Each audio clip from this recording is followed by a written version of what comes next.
हमारे पास यहाँ 256 की ताकत 4/7 दी हुई है और हम इसको तकसीम कर रहे हैं 2 की ताकत 4/7 से। अब कैलकुलेटर की मदद के बगैर ज़रा बताएं कि ये हल होकर किसके बराबर आ जाएगा। चले मिलकर इस सवाल को हल करने की कोशिश करते हैं और इसको हल करने के लिए कुछ एक्सपोनेंशियल प्रॉपर्टीज़ को देखते हैं।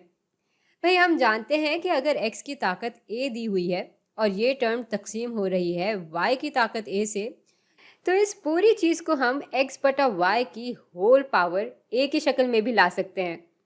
इस सूरत हाल में x बराबर है 256 के और y बराबर है 2 के और हमारा a बराबर है 4/7 के।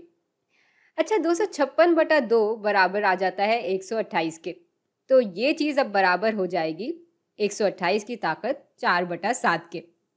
अब इस एक्सप्रेशन को हम 128 की ताकत 1/7 और इस पूरी चीज़ की ताकत 4 की सूरत में भी तो दिखा सकते हैं।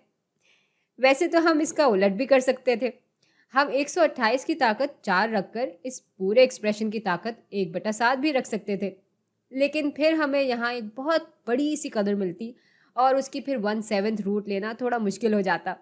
तो हम अभी के लिए इस एक्सप्रेशन को इस शक्ल में ही लाएंगे। तो भाई जब 128 की ताकत 1/7 होती है तो हमें 2 मिल जाता है। चाहे तो इस बात को परख भी सकते हैं आप, 2 को 7 दफ़ा उसी से ज़रब दें, आप देखेंगे कि आपको 128 ही मिल जाएगा। और इसलिए 128 का 1/7 रूट बराबर आ जाएगा 2 के, और 2 की ताकत जब 4 होती है तो वो बराबर हो जाता है 16 के। तो भाई यूँ हमने इस खौफनाक से एक्सप्रेशन को सुलझाकर इसको हल कर लिया है।